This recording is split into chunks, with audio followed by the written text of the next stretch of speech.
when I got in to see the neurologist, what he said is, Mrs. Brown, in the brain, it's all about location, location, location.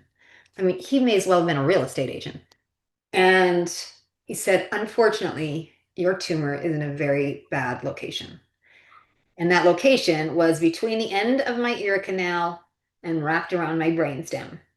So the space is only this big, but the problem is it had nowhere else to go because it was pressing up against my brainstem.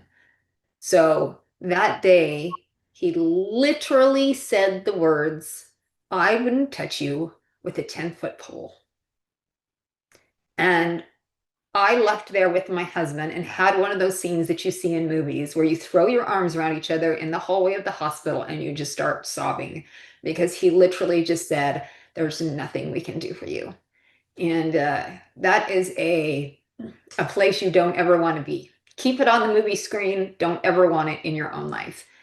So it was a scary place and a scary time. And we had to go home to 4 little kids. And what do you tell them and how do you move on with life? And it was through a series of miracles that we found a doctor who was actually willing to take a chance and operate on me and admitted, fully admitted, yes, this is taking a chance, but with all humility, which is not something a lot of neurosurgeons have, he looked at my scans and said, I think I can do this. And he turned my inoperable diagnosis into an operable diagnosis. And by that point in time, an entire healthcare system had written me off.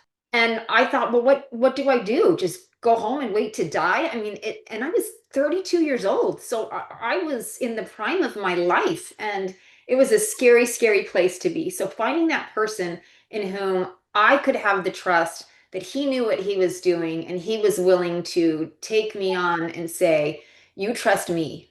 Don't listen to all of these other people. You put your trust in me and I will help you every step of the way. That was powerful. But the journey started immediately. It started, I walked into his office and I never left the hospital. I went in for an appointment, and by the end of the appointment, he admitted me to the hospital and put me in the hospital right then and there on the spot. And so it was not what I expected, but he was doing what needed to be done.